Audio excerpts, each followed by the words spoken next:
You count till I fall down. Having so much fun. We forget to check when this crossroads taking us. But hey, here we come, this carousel. Spins us round so much. Sometimes you don't know shoot. You stay or get off. It's only just begun. Welcome to this wide blaze of light.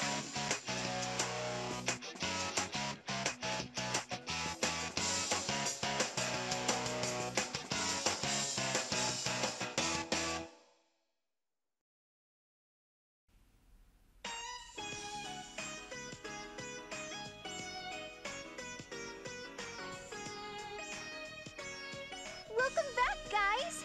You were so cool in there, Senpai! Whoa, she's as cute as an idol. I'm glad to see that you have all managed to rendezvous with one another.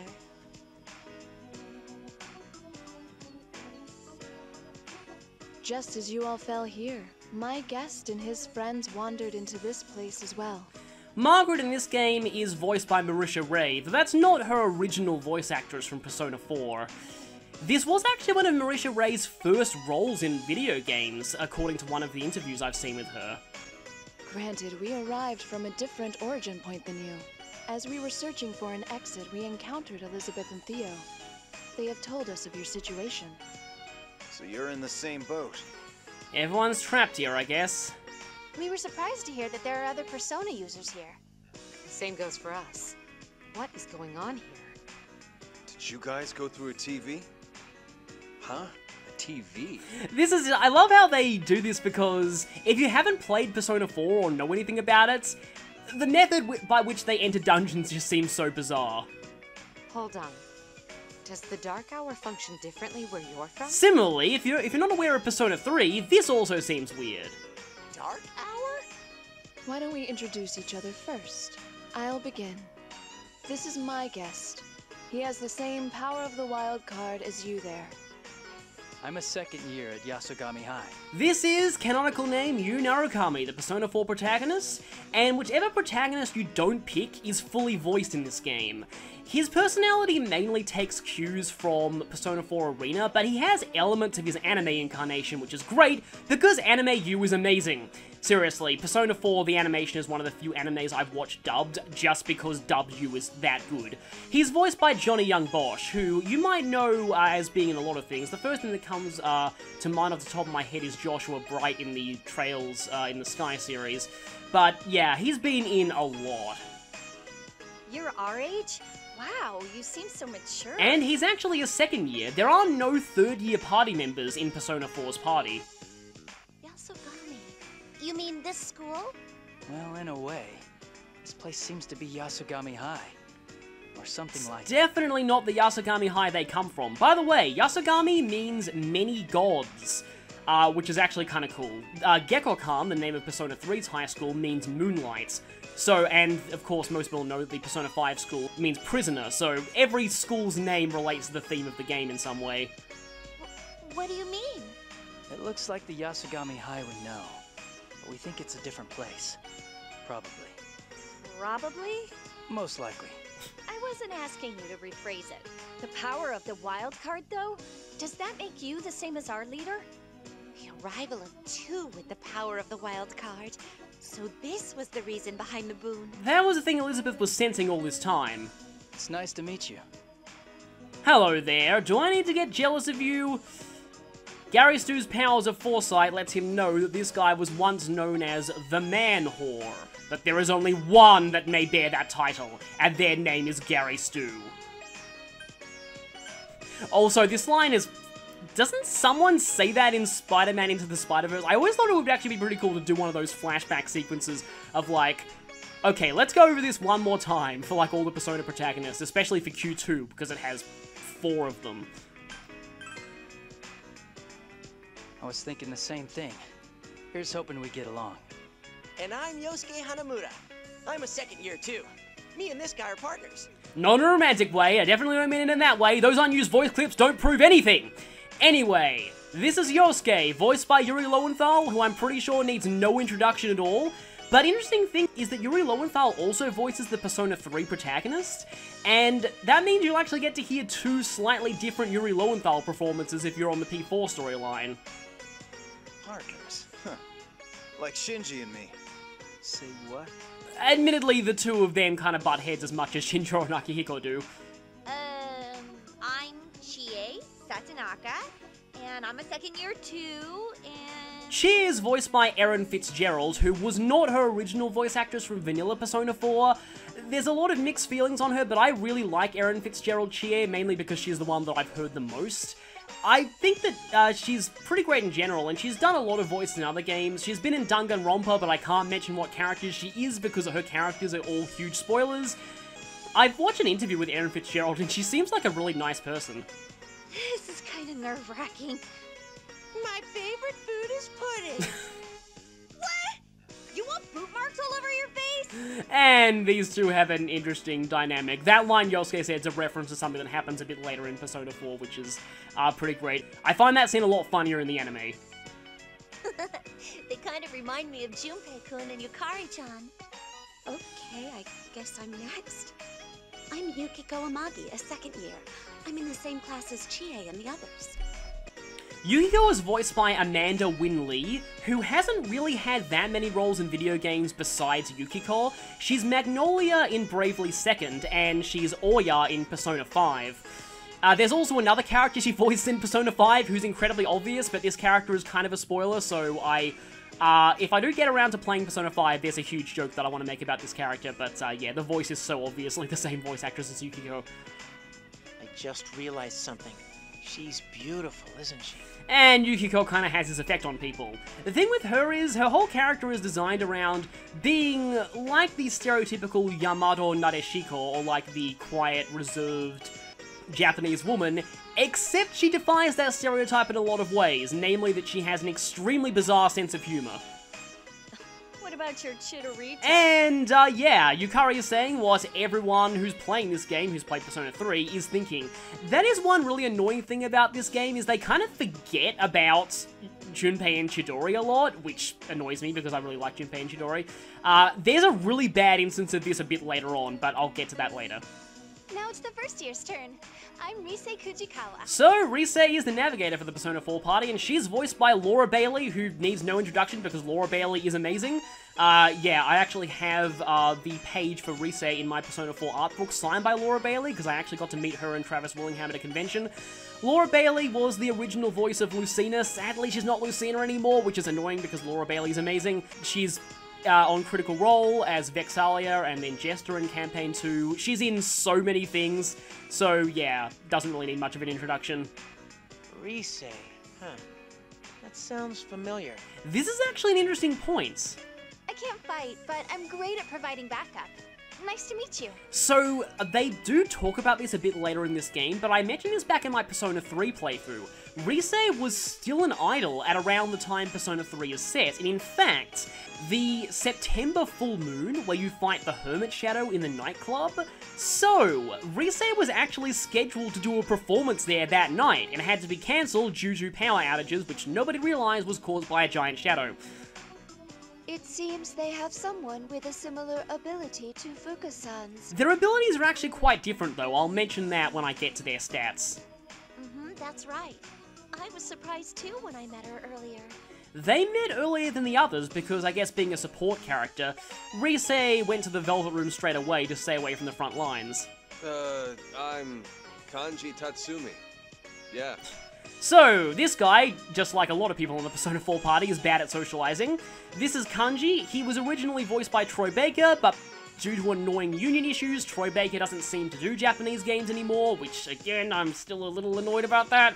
But he's voiced in this game by Matthew Mercer, and Matthew Mercer does a pretty good job of copying Troy Baker's take on Kanji. He's pretty good overall, and Matthew Mercer is always amazing. You've probably already heard him on this channel as Crom, Ryoma, Azama, Shigure. He's the End in Lost Dimension if you watch that playthrough. He's in a lot of things, and when he's not doing voice acting, he's being the best dungeon master of D&D of all time on Critical Role. Aw, that's it, Kanji? Tell him about your hobbies. Shut up! So, yeah, Kanji, his big thing is that he has a lot of very unmanly hobbies. He'd get along very well with the I've got a dream guys in Tangles. Hobbies? At first glance, he looks, you know... Yeah, I hear ya. So the thing about Kanji as well is, despite his appearance, he's actually one of the youngest members of the Persona 4 party. He's still a first year. My name is Naoto Shirogane. I'm pleased to meet you all. And even though the name tag says boy, yeah, I guess I'll just say this right now because it gets mentioned in dialogue pretty quickly, Naoto is in fact a girl. This was originally a spoiler for Persona 4.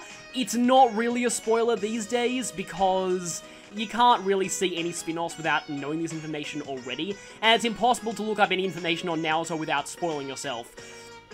And the English voice acting in Persona 4 didn't really do a good job of hiding it anyway. In Japanese, she's voiced by a voice actress, Romy Park, I think her name is, who plays Edward Elric on Full Metal Alchemist, so her Japanese VA was well known for playing boys, so it was much better hidden there.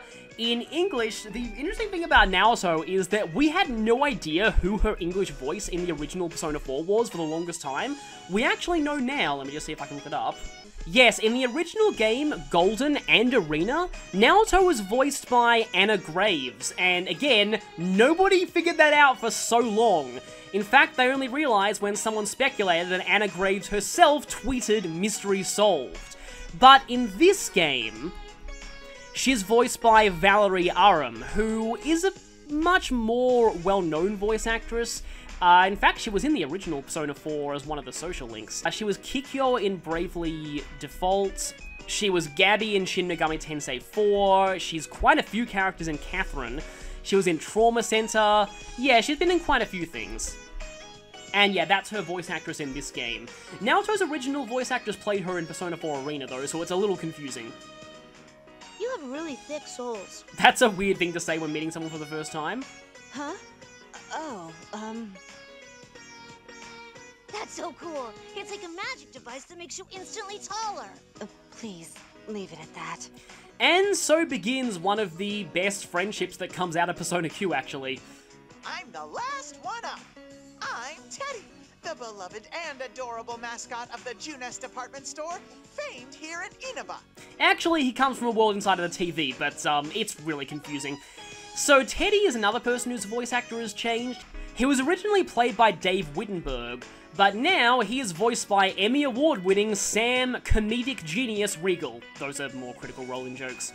And lo and behold, when I gracefully shed my cute bear skin, an elegant and lovely boy is born. This is what you call two bears with one stone. This was also something that was a huge spoiler for the original Persona 4, though admittedly, this reveal doesn't really make much sense even in context, so it's kind of fine that Teddy's human form is spoiled here because, again, like I said, this is not really relevant to Persona 4 at all. Sure. But I will just say, I'm not going to spoil exactly what Teddy is, but I will just say that he isn't human. Actually, how come his costume is his normal form? That is actually true, by the way. Now, why don't we introduce ourselves as well? Yeah, if you're on the Persona 4 route, the Persona 3 side will all introduce themselves here, and Akihiko actually introduces himself as, "I like fighting and protein." I'm not making this up. That's actually what he says, and that tells you all you need to know about Akihiko in this game. It's nice to meet you all. Are you a student at Yasogami High? You wear the same uniform that we do. The uniform seems weirdly inconsistent, though, in Yasogami. Yes, I'm a student at Yasogami High. Cool. I've never seen you before. What year are you in? She's lost her memory, so she doesn't seem to know. For now, we're treating them as first years. Ooh, just like us. Glad we ain't adding more upperclassmen to the bunch. The same age? It's nice to meet you, Kanchan. Concha. Right. Kanji-san's internal temperature is on the rise. It's reaching dangerous levels. Hell no, you're lying. Are you all quite finished? I have been waiting, you know. All this time. Quite a while.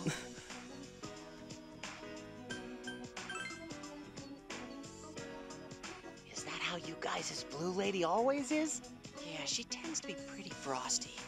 So those poses you guys did when you showed up, Was that her idea? Yeah. She even made us line up and practice beforehand. And by the way, those are in fact a JoJo's Bizarre Adventure reference. It is intentional. Well, you guys pulled it off well, though. Guess how many times we had to rehearse that? I swear, that lady's like a final boss. That line's a bit funny because, she's not exactly a final boss, but she is an optional bonus boss. About that labyrinth from earlier, there was no exit that I could find. Indeed. It seems that the exit is not within any labyrinth, but most likely within the Velvet. And that's the doors they were talking about earlier. You mean the doors with 4 locks on them that Yamagishi mentioned? Yes. Of those, one of them is ready to come off at any time now. Thus, only 3 remain. 3 more. According to Zen, there are 3 more labyrinths. Let's assume there's a connection and find the next one. After all, there's nothing more we can do for the time being. Though, I have one suggestion. Both our group and yours are trapped here and cannot leave. We must traverse the labyrinths and retrieve what the Guardians protect in order to leave this place. If we share an objective, then the more manpower the better. Why don't we cooperate with each other? So in other words, Mitsuru recruits people once again. Yes, of course. That was quick. She's offering to act as our allies, right? No reason to turn them down. Well, yeah, but... Man, you're pretty impressive. You think so? We're seriously working together? Wow, that makes our little group pretty big all of a sudden. Tell me about it, and I'm gonna try and use everyone, so I've got a lot on my hands here. It's fun seeing so many different kinds of people. That costume of Teddy's is cute. Regarding Teddy, though... Actually, I think he's the one we need to watch ourselves around.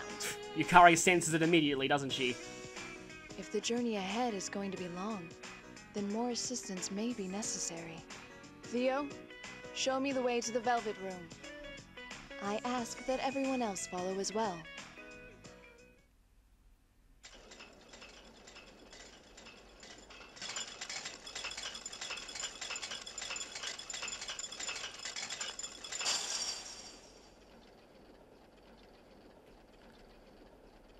Well, that's one down. Still a way to go, though. What the? And we have a new character here that we didn't even see before. So these are the doors, my guest and Elizabeth's guest. Perhaps this means that these 2 doors lead to 2 different places. Hey, why are you ignoring me?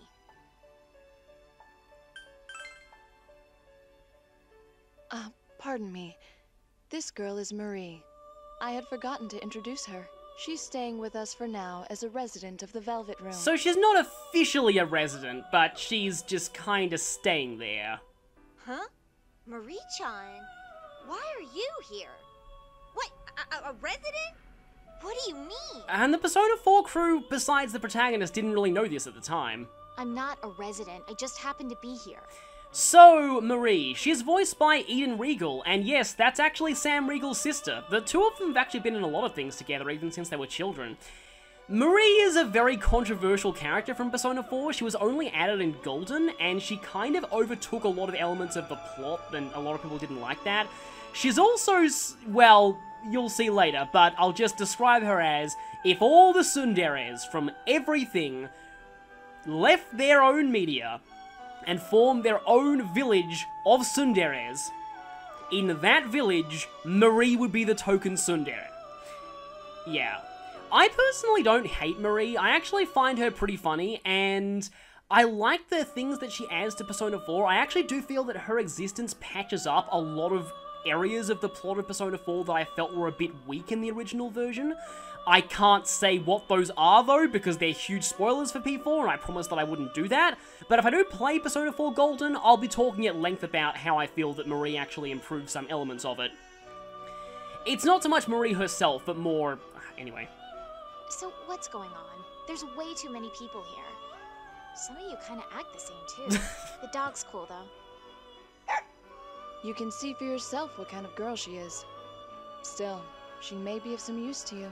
Henceforth, I will leave interactions with other worlds to Marie here.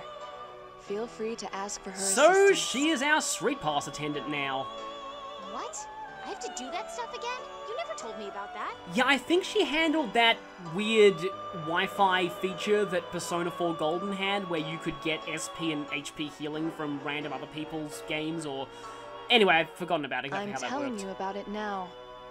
When you're not busy with that, why not work on those poems you enjoy? Poems?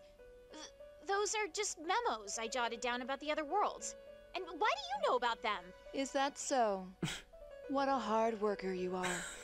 If that's the case, then I'll ask you to do it this time as well. I do much prefer Elizabeth to Margaret, but Margaret can sometimes be funny in her just complete deadpan trolling. Stupid. What are these poems?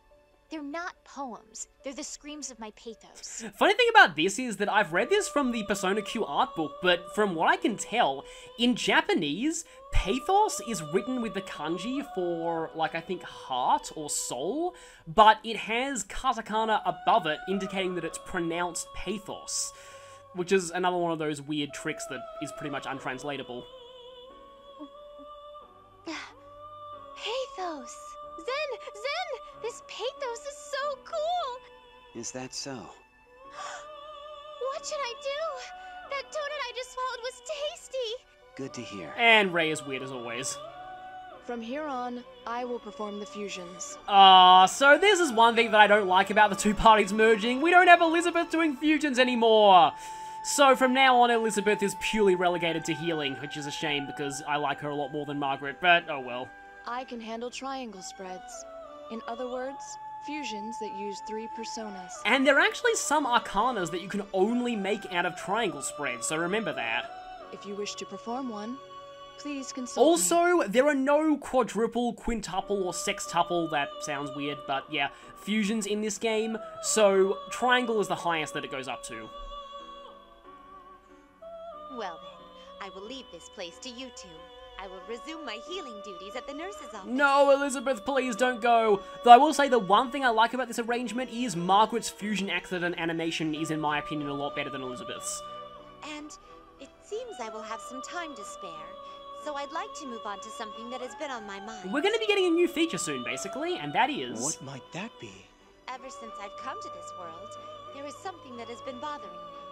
I wish to research it. As part of this research, I will make requests of you all. We now officially have access to side quests. Of course, I will prepare a reward commiserate with your effort. So please, tackle them with gusto. This is just part of your hobby. Well, I will await you in the nurse's office. I have some business to attend to, so I will go on ahead. One moment. Elizabeth, I have a long list of things to discuss with you. Such as what? Chiefly about you and your guest. Margaret, you don't want to do that. That might break the time-space continuum. After this, you are going to...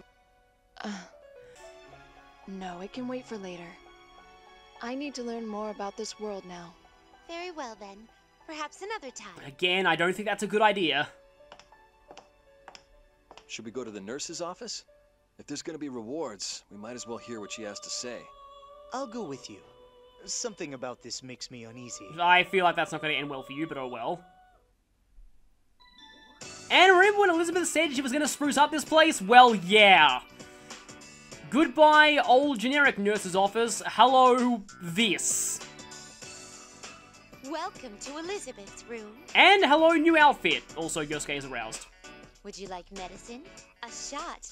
Or perhaps... And why I'm saying that, you'll get that if you play Yosuke's story in Persona 4 Arena. What are you playing at? I borrowed that line from a book I found on your shelf. I have a feeling I know what that book would have pertained to, actually. Don't be absurd. I took into consideration the 7 horrors bandied about at this school, and set up a request notebook. Are they all going to turn out to be glitches in the Matrix and the whole world turns out to be virtual, like was the case in a certain town beginning with T? As they say, if you write your wish in the logbook at the nurse's office, it'll come true. I've already written one down, so now it's your turn to grant it. The whole, yeah, wishes come true from a certain point of view thing. Someone writes them down and other people do them. That's not how these 7 horrors work, though. That's actually kind of how the Fox's request worked in P4 as well. He kind of recruits you to make people's wishes come true. The rewards I have prepared are quite fine. Why not take on requests and earn an extra boost in your efforts? You don't just get items out of these though, the side quests are worth experience too. The experience goes to everyone, not just those in your current party, so it's very useful to get these rewards. But please be warned, some of these requests will have a deadline attached to Because them. this game doesn't have a time system, the deadline is attached to your dungeon progress and how many floors you've gone through. Do we really have time to waste on this when we're trapped here? Hey, side stuff is always nice. Well, we do have 3 labyrinths to do. If we don't pace ourselves, we might get worn out. The only shadows I detected were in the labyrinths, so what's the harm in checking out the Culture Festival? I bet it'll be tons of fun with all these new faces around. I agree. I want to enjoy the carnival with everyone. Might as well make the most of it. You know, our culture festival got canned. Time for a rematch. Can we really? Honestly, now is not the time for such things. I think it'd be a good morale booster. A persona's your strength of heart, right? Then don't you think it's important to keep your spirits up? That's good too. Oh, that's what you say now. But could it be you like festivals too, Shinjiro-senpai? Really, Shinji? All right, then let's go conquer the food stands.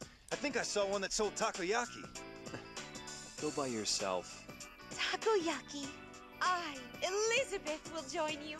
Okay then, that's probably not going to end well for Akihiko.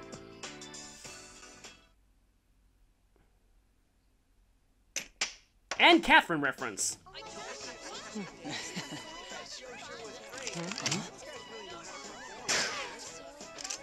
Right on target. Firing! Targets annihilated. I guess. Take that, as they say. Oh! What'd you get? Strawberry, mint, chocolate, banana, potato, milk, melon, seaweed, red bean, and smelt! Smelt? Bittersweet! What flavor's yours, Rise-chan? Doesn't the cold food hurt your internal organs? Huh?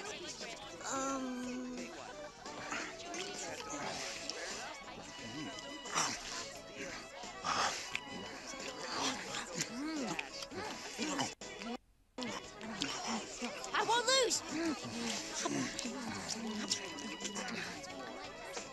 Hey, get me cinnamon, raspberry, and jelly. I want 10 chocolates. Will you guys show some restraint? Kanji, will you say something? Oh, it's so fluffy. Like this, then. Hey, I got him. Huh? I got 2 too. Oh, not bad.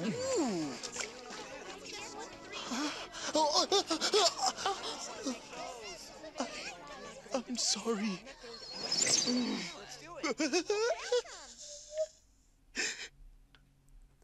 And then, Theodore suffered a horrible fate. So, yeah, welcome to tons of stuff in the game has just opened up.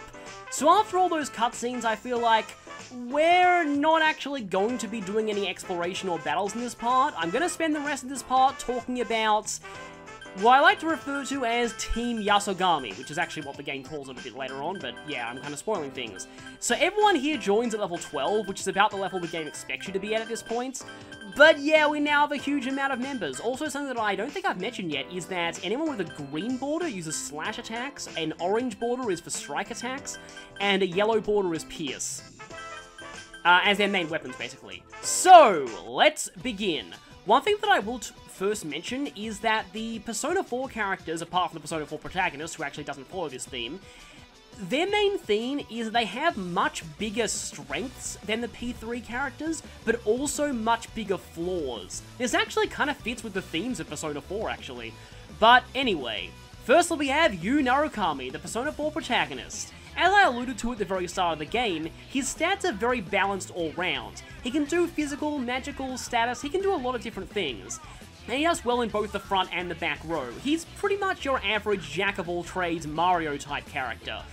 The other good thing about him, though, is he comes with an immunity to darkness and a resistance to electricity, so he's kind of cheating when it comes to personas in this game. As for skills, his skills mainly just focus on electric attacks. His ultimate skill is fantastic and easily one of the best in the game, next to the Persona 3 protagonist, so yeah. Yu is pretty great. Next up, we have Captain Resentiment Yosuke Hanamura. So, fitting for someone whose persona is a ninja, Yosuke is based almost entirely around speed. Also fitting for someone who is Yosuke, his luck is terrible. He has by far the worst luck in the entire party, but also by far the highest agility, meaning that Yosuke usually strikes first, but he's not very good at using status ailments and doesn't get critical hits very often. That's kind of annoying because usually having high agility is great for spamming status, but again, Yosuke sucks at using status. His only other high stats are magic, which isn't great in this game, and he learns a lot of physical-based wind skills, which aren't good with his mediocre strength. The problem with Yosuke is he doesn't have a lot going for him besides being fast, but there is one slight niche that he does have.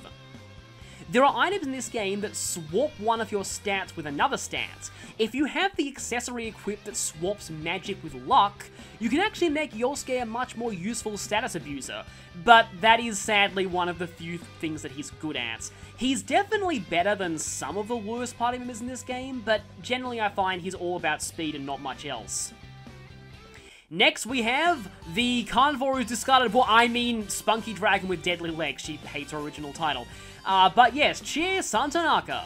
Chie is kind of interesting. She's similar to some of the other, and in fact, we're actually going to get an explanation of the character's general abilities soon anyway, but I thought I'd go over them here. Chie is similar to the other physical powerhouses of the game in that she focuses on strength and endurance, but her other stats are actually kind of balanced compared to everyone else. Chie's main weakness is her SP pool is terrible, which makes her not that good at using buffs. I mean, you never use Chie for spells, but for buffs, she can run out of SP quickly, and that's kind of a problem because Chie's main asset early on is that she's the first character to learn Power Charge, and in fact I think she's the only one who learns Power Charge naturally. Though later on we will be getting a skill card for Power Charge so anyone can use it. Chie, I find, is kind of a bit of a Magikarp power character. One of her flaws is her agility is not that good compared to some other physical attackers, but the main thing is, earlier on in the game, she's not really that special compared to the other physical attackers. It's once she learns her ultimate skill that she becomes really, really good. Her ultimate skill is insane, and it means that when it comes to one-shotting late-game bosses, the physical attacker of choice to use the Shura Tensei Power Charge combo is usually either her or Aigis. Aigis has All-Gear mode, Chie has her ultimate skill. So, both of them are good, but yeah, Chie mostly comes into her own in the late game. Now it's time for the unconquerable Snow Black Yukiko Amagi. Yukiko is the second dedicated healer, but unlike in Persona 4, Yukiko here is more focused on offense than she is on healing, and that's kind of a problem. She never learns multi-target healing, and for that I feel Yukari vastly outclasses her as a dedicated healer. Yukiko is good for magical offense, and in fact her overall stat build is very similar to Mitsuru. She just has higher magic earlier on, and incredibly bad endurance. Yukiko is extremely squishy, so always make sure she's in the back row. The thing about Yukiko is she's good at magical offense, which is an archetype that's not that good in this game, so I find her one of the weaker party members. Her ultimate skill is okay, it's actually the exact same as Yukari's in terms of its actual function, so both of them have mediocre but not terrible ultimate skills. But yeah, that's sadly how I feel about Yukiko. Now we come to the blood-curdling beefcake emperor Kanji Tatsumi, and oh boy, those stats. So, Kanji is like basically, if we're talking Smash archetypes, the Bowser, or no, he's the Ganondorf of this game. He focuses insanely on strength and HP, and a lot of endurance. The rest of his stats are abysmal. So Kanji's strength at base is far better than everyone else in the game. Later on in the game, people like Akihiko, Shinjiro, and Junpei will catch up to him in strength, but earlier on, and even in mid-game, Kanji's damage output vastly outpaces everyone else. The downside is that Kanji is stupidly slow, and has non-existent luck as well. But Kanji has a way to make up for that. Bestial Roar. This lets Kanji attack first for 3 turns, and increases attack power. Kanji is all about using this on the first turn and then going to town on the enemies. So overall, Kanji is very, very useful. Also, he'll later learn Mataru Kaja, which is excellent for a fast-paced offensive team, as you can see there. Other than that, he mostly just learns physical-based electric skills. Again, Kanji also really benefits from this game having physical elemental skills. Because, yeah, in Persona 4, he didn't really have access to much of that. So, overall, Kanji is pretty great as a physical attacker. Because I didn't get to explain this before, Kanji's persona is Take Mikazuchi, who started out as a standard persona in Persona 3 before becoming a personal one. Take Mikazuchi is a Japanese thunder god, was born from the blood on the sword Izanagi used to slay the fire god Kagutsuchi. Take Mikazuchi, along with his brother Futsunushi, helped conquer certain realms of the earth for the gods. And, yeah, kind of fitting that you're standing next to Kanji. But anyway, Naoto Shirogane, I forget what the exact number of IQ, but it is, but there's like the 200 IQ Killjoy detective. I love her reaction to that in Arena. She reacts to the Killjoy part. But anyway, Naoto is, oh boy. Oh, also Kanji's ultimate skill. It's actually alright, but it tends to lose its usefulness eventually if you grind too much. I don't know, it's not amazing, but it's not bad either. Anyway, Naoto. Oh boy, Naoto. Naoto is kind of the mimetic badass of people who've played this game, because she specializes in both Hama and Mudo, and eventually learns the multi-targeting skills of these abilities. Naoto, especially when combined with Impure Reach, and her high luck and agility stats, is absolutely ridiculous. Also, Naoto starts with resistance to both light and dark, and no weaknesses. Naoto is generally considered one of the strongest party members in this game. Against regular enemies, that is. Against bosses, she's a little bit weak, but she mainly can act as a status spammer, or a magical offensive user. This is another reason why I don't find Yukiko or Yukari and Mitsuru to be that great, because look at Naoto's stat build. This is really, it just outclasses every other dedicated magical attacker in the game, and she also naturally learns Almighty attacks. In this game, Almighty attacks have a random chance of knockdown to kind of compensate for the fact that they can't hit weaknesses. So, yeah, those are pretty powerful in Naoto's hands, though they're ridiculously expensive in terms of SP, so you want to use them when you're boosted. Overall, Naoto's main job is slaughtering enemies with instant death, and it's a job that she does very, very, very well. Yeah, Naoto is kind of overpowered in this game. Naoto's persona is Sukuna Hikuna, who's a Japanese dwarf deity of healing. Ironically, she never learns any healing skills in any game she's in. And she assisted Okuninushi in building the world and forming foundations against disease and wild animals from that region. Oh boy, next we have Teddy. So, this should tell you all you need to know about Teddy from a gameplay standpoint. Look at Teddy's stats. Now back to Naoto. Now back to Teddy. Now back to Naoto. You might notice that Teddy is inferior to Naoto in every single way apart from HP and SP. Yeah. So, firstly, I will say Teddy is also one of the worst victims of flanderization in this game, and you can very accurately sum up Persona Q Teddy as they took all of Teddy's negative qualities and none of his positive ones. But even worse than that, Teddy is by far the worst character in the game from a gameplay standpoint. All of Teddy's stats are mediocre to terrible except for luck.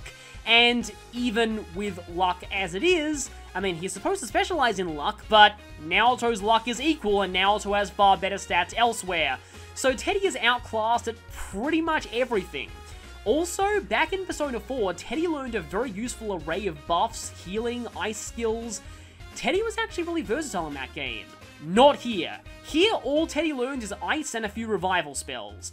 And Teddy also has a not-so-great ultimate skill.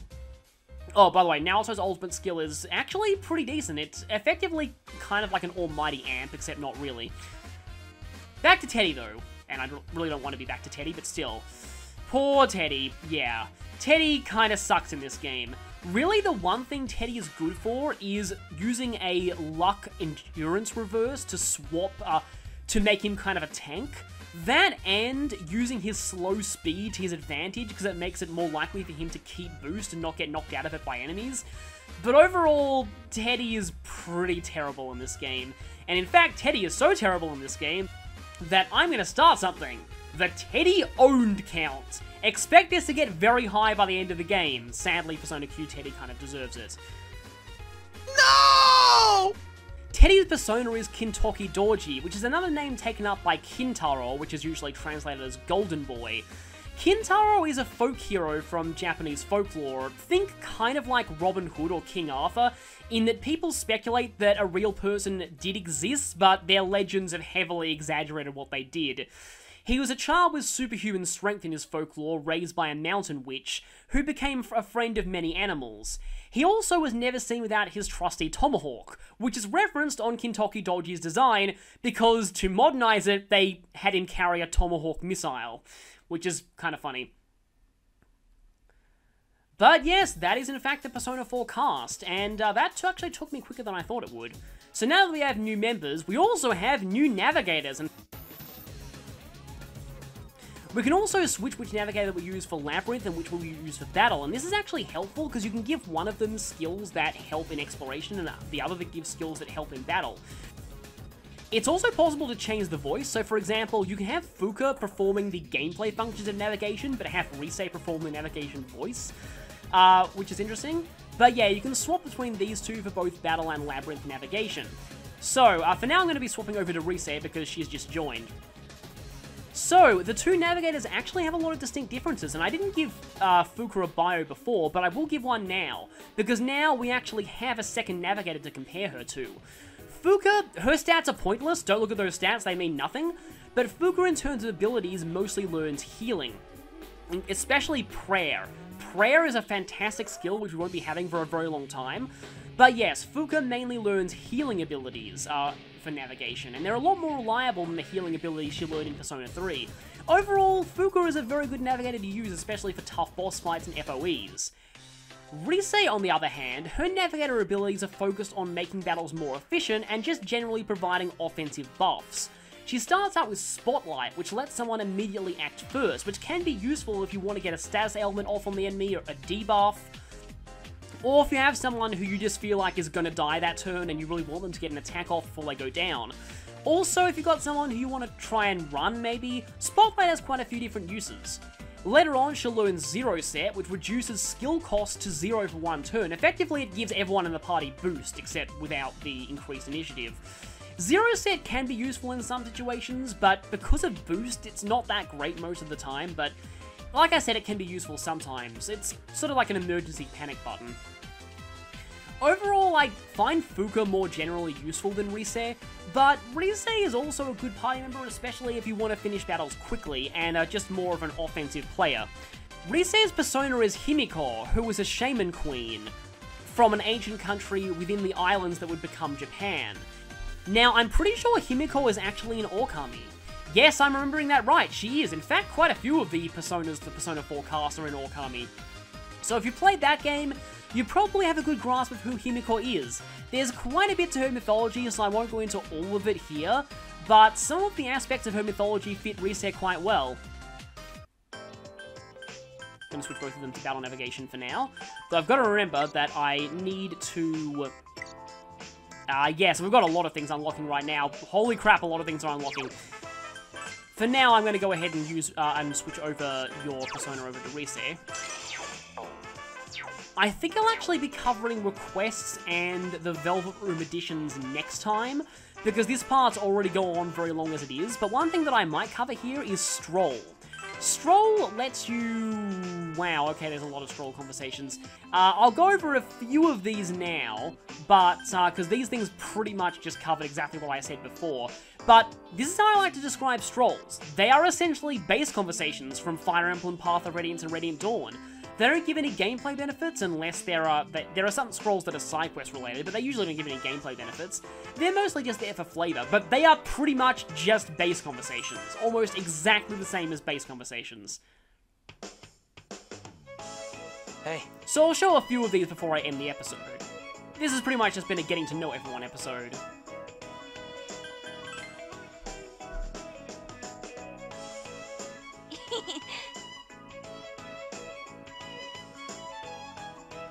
In other words, it's a YouTube poop theater.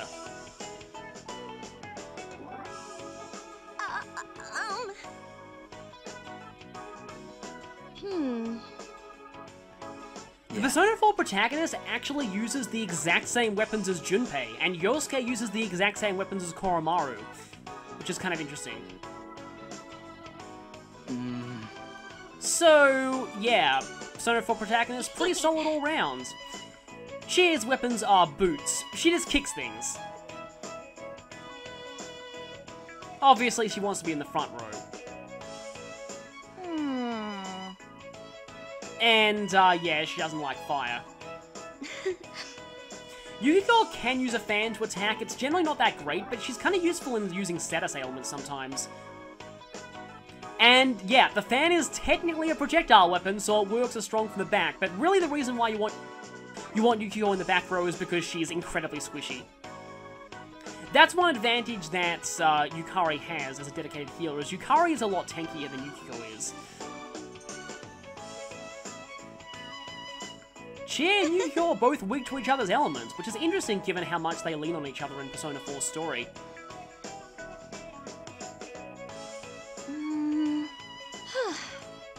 Yeah, it's more like Junpei doesn't use swords properly, he uses them as if they were baseball bats. Let's go. Just as long as you don't steal any of Gary's waifus. Speaking of which... What? I guess Gary still has a ton of waifus. Has a ton of new waifus to seduce now. Because everyone celebrates getting to know each other by eating F-steak together. What? What? I think it's pronounced for steak, but yeah. That's a joke that actually got referenced in Persona 4 Golden. Okay, on to abilities number 2. We haven't actually seen this area, and you know it actually... so this is something kind of funny about this game. I had no idea this was a rooftop until my second playthrough. Yeah, I didn't read this line, and I didn't realize that we were supposed to be up on a rooftop here. Also, the area of the Junes food court that everyone gathers in Persona 4, I had no idea that was supposed to be a rooftop either. Yo! Well, good thing this imaginary world creates real food. Bastard!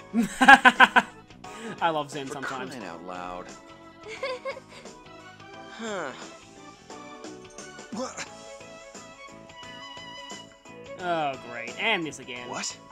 Oh, no! Okay then. Oh yeah, Teddy nicknames everyone, by the way. Get used to that. Yes, there's times now and again where he means no harm. Well, now that I think of it... So yes, these knives Yosuke uses, they're actually the same weapons Koromaru does. Yosuke, hilariously enough, is weak to Kanji's elements. In other words, you're completely terrible in battle.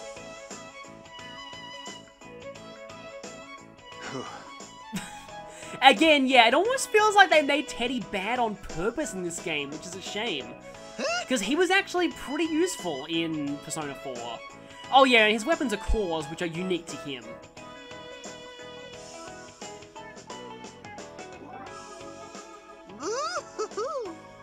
So in other words, Teddy's pretty much useless.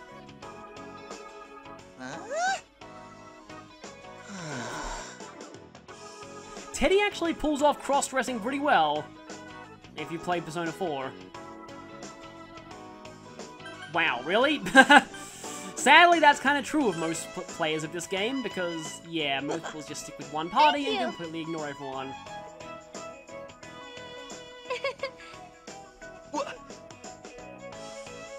And so, Ray continues to eat. I think this will be the last one that I'll do for this part. Go You Gameland. I can read Waku Waku up the top, which is Japanese onomatopoeia for excitement. Yeah, onomatopoeia is something that, it's something that's a nightmare for translators because Japan has onomatopoeia for concepts, for emotions. It's insane.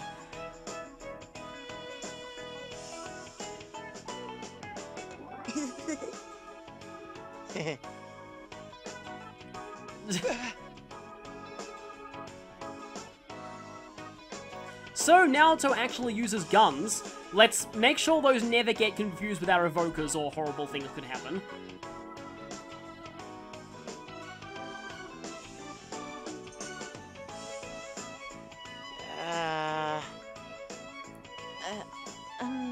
And also, Naoto is ridiculously good at everything, so yeah, pretty much one of the best characters in the game. And it's Kanji, so yeah. Shield. He uses shields. Really, his weapons are just flat objects, and my personal favorite weapon of his has always been the chair. Huh? I see. Yeah. So, Kanji is insanely strong, pretty bad at everything else. But in a game where physical attacks are broken, that's actually not bad.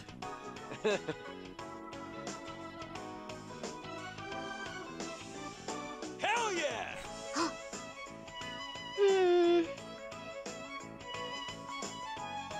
Thing is though, Rise is very different to Fuka, like I mentioned before.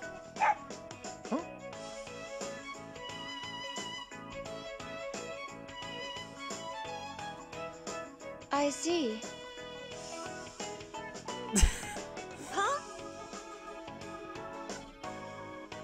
Nice translation there from Igus. Okay, do we have time for more? This technically, ties into everyone's abilities, so I might as well do this one too. Oh, leader. Good work. Yes, everyone has accepted Garisu being their new leader. Just as planned.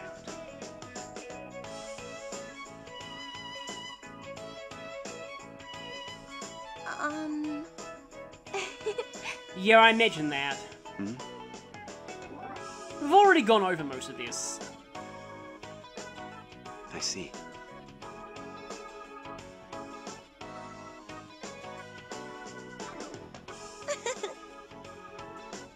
I see. If you're playing the Persona 4 route, this is the first time you'd have access to Fuka's regeneration abilities. But Fuka's overall very useful throughout the game. Oh no, you've turned into Kapura Gabora. Oh. I'm back. Oh, wow. I don't need to eat. I am an embodiment of fanfiction that needs no sustenance except waifus. What? Oh.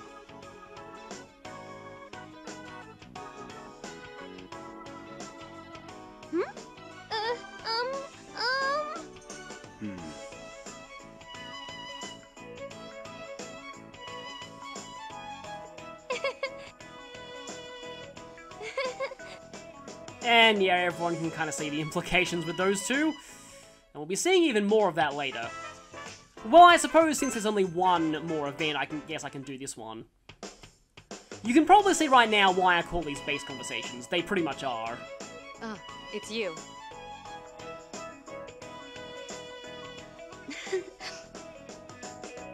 Let me see. Huh?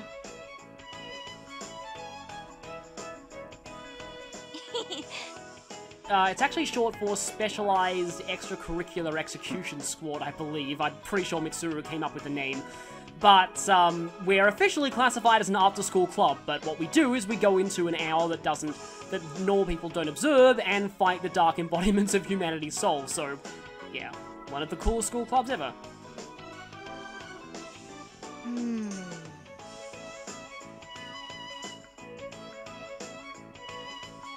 Huh? Sounds like a lizard school, actually. Team Gecko and Team Yaso.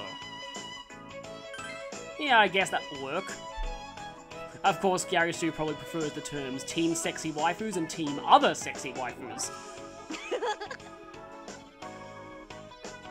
Come on. And with that, we've covered all of the conversations. So, yeah, this part was really long and had no actual gameplay in it, but I needed to go over the Persona 4 party. So, yeah, I apologize for that, but next time we will actually be covering some gameplay, because we'll be showing the nurse's office and the new side quests available there, which will require us to go back into the labyrinth and fight some things, and we'll also show the changes to the Velvet Room, so see you for that.